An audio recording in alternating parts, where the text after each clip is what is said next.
What are American things that Americans don't realize are just in America?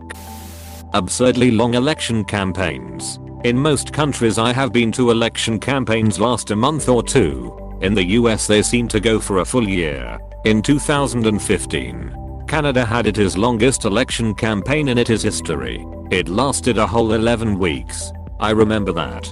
It was painful. As an American, I've seen more than that for my state governor race. Having the restaurant take your credit card. In most countries it is considered impolite to disappear with the card, as they might write the digits down to charge extra later. Therefore they normally bring a portable terminal to your table so you can keep the card in eyesight and have the optional tip actually charged when the card is run and not added after the fact. It has been pointed out in several comments that it is not just rude, it is downright scary for your card to disappear. In the US we have to trust it will come back, and if the charge does not match what you expect, you file a complaint with the CC company for a correction. I'm Canadian and was surprised to still be required to use my signature on credit card receipts in the US. Haven't done that here since like 2007ish. I'm 33 and I'm too young to have ever used a signature for my credit debit card in the UK. Valentine's Day 2007 was officially the day that you had to use a PIN, not a signature, in the UK. If the shop chooses to override the PIN and take a signature, then they are liable for any fraud, not the card issuer. Red Solo cups. My European cousins ask me if parties in the US really had those red cups. When I was in Germany in a supermarket, I saw a red, white and blue display with American party cups for sale, and it was just off-brand Solo cups. Nearly everything about their high schools. Man. Growing up with American media made my perception of high school so distorted. Apparently at some point in one's late teens to mid-20s you are still attending school, but you are also dating on a pretty serious basis and have a car and a job, not to mention a fairly dedicated sports career. And if you are really driven you might also be an abandoned tutor to less fortunate children while managing the yearbook, school newspaper and local Shakespeare production. And there is still another 2 hours to spend lunch with your friends at the mall. Do not forget you can tell the teachers whatever you want. Oh, and no need to study. Everyone automatically graduates. And at school dances, everyone is a professional dancer. Longer ad breaks in The Muppet Show. The UK version had 2 minutes of extra content in every episode due to restrictions on the amount of ads you could play on British TV. That's 240 minutes of extra Muppet content that most Americans never saw. Fetches pitchfork, that is unforgivable bullshit. That's one Lord of the Rings film worth of Muppetry. College sports. People do not care about nor have college sports like we do here. Edit for those of you who are not from and or never lived in the South. It is not just Texas who are so wrapped into HS football. It is the South and many parts of the Midwest like Ohio. Texas is noticed more because it has more people, but I can tell you from experience, it is very similar in Virginia, Florida, Georgia, Louisiana, and Alabama. Heck, even high school sports. One of the last times I was over the border I passed a high school. Their football field looked like a university stadium, complete with lights, stands, logos, advertising. My Canadian high school had football too, but nobody cared about it other than the team and the players' families. The local news has 15 minutes on Friday on the late evening news dedicated to reviewing all the high school football games that took place. I find this hilarious, to be honest. Parking lot size. I've been to about 20 different countries, all over the place, and I have never seen a standard Walmart sized parking lot anywhere out of America. I used to work in the parking industry. This is a huge issue. In most places zoning laws state that to open a business you need to have enough parking space to accommodate the peak demand of the year, usually the holidays. As a result, most businesses have way more parking than they actually need, which makes them further apart, which makes them less accessible, which increases peak demand for parking, which makes the parking lots bigger. Dang big parking business running society. The huge cost of free parking. The use of the words junior, sophomore and senior in school. I do not think I have ever heard these outside of an American TV show or movie. Edit, someone also said freshman. That's another. Senior citizen.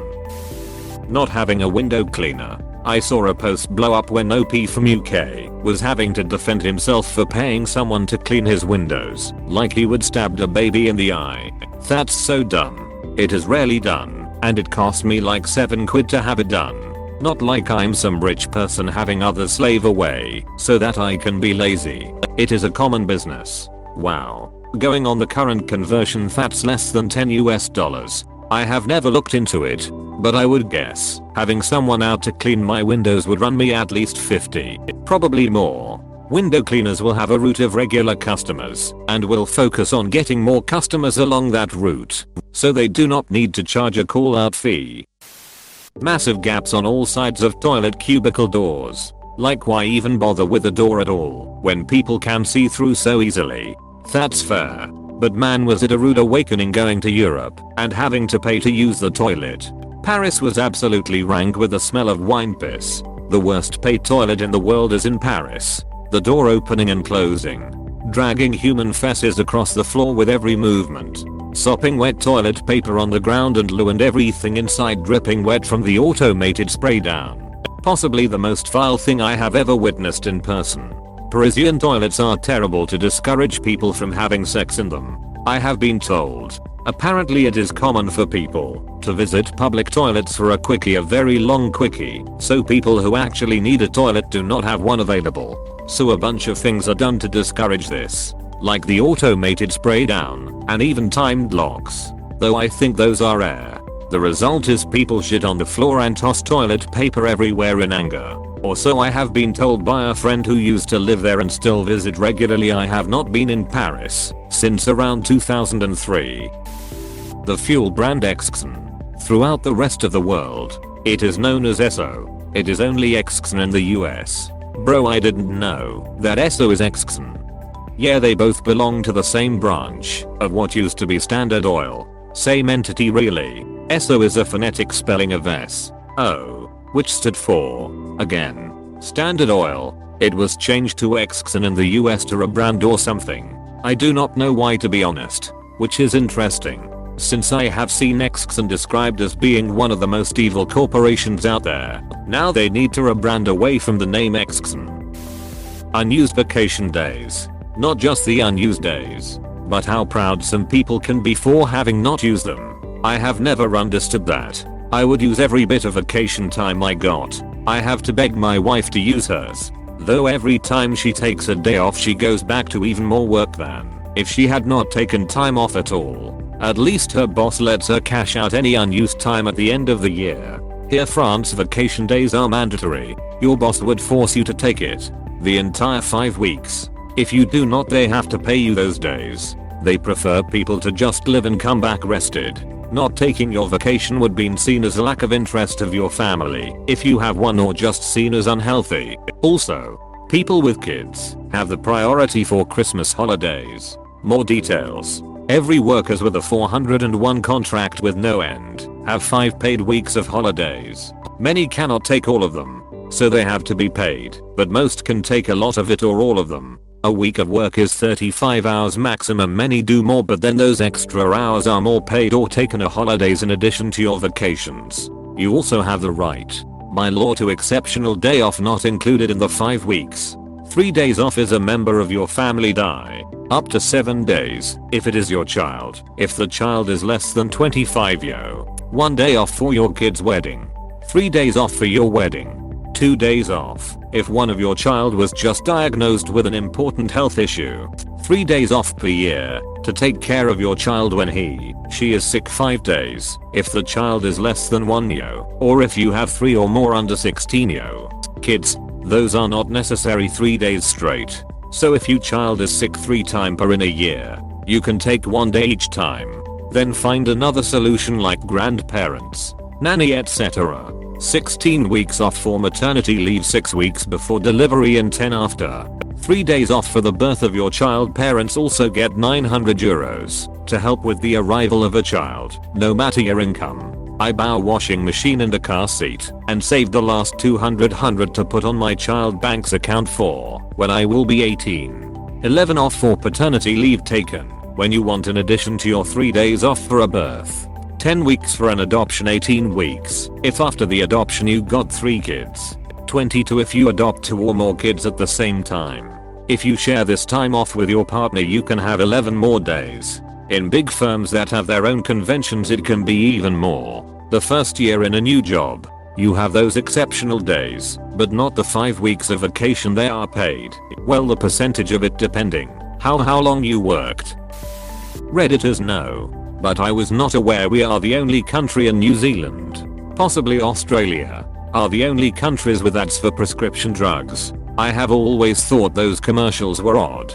It's like if you are having these symptoms, ask your doctor about this medication. Should not I just tell my doctor the symptoms I have and see what medication they recommend? Yak now. Seeing as they are a doctor. Not only that, but I'm sure the people with those illnesses do not need constant reminders. Yes, I have multiple sclerosis and there are near constant ads on Hulu for Ocrevus, which is the medication I'm on anyway. I hate being reminded constantly of this horrible disease I have, and seeing all the people in the commercial in wheelchairs. Nothing against people in wheelchairs, just a shitty reminder that could be me one day.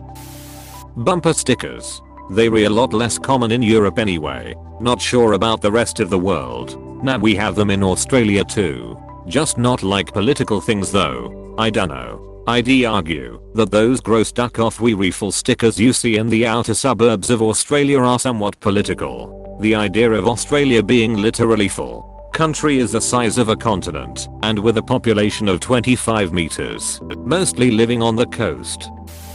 Stores like Walmart where you can buy everything that are open all the time. Groceries, alcohol, plants, medicine, tires, toys. The first time I went to Germany on a work trip it was a bank holiday and everything was closed. I live in Jerusalem now and there is a separate store for everything. They have this in the UK as well. Super convenient actually. I am struggling without 24/7 shopping.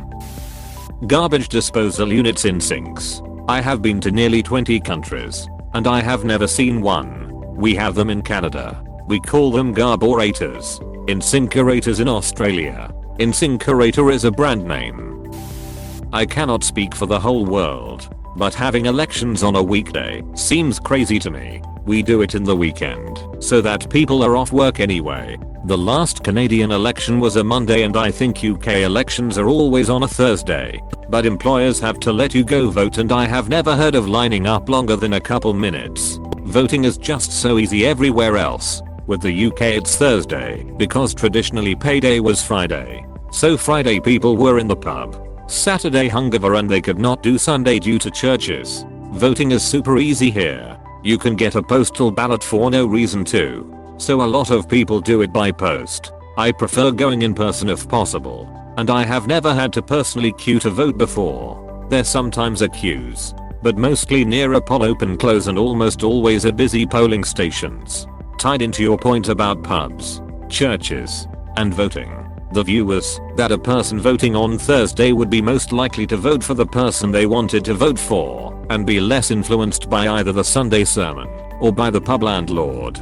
Thursdays were also traditionally market day, so it was a day when farmers and other rural people were likely to head into town anyway. There have been some people in the UK pushing for voting day to be moved to a weekend or made a holiday, although as you say voting is generally fairly easy.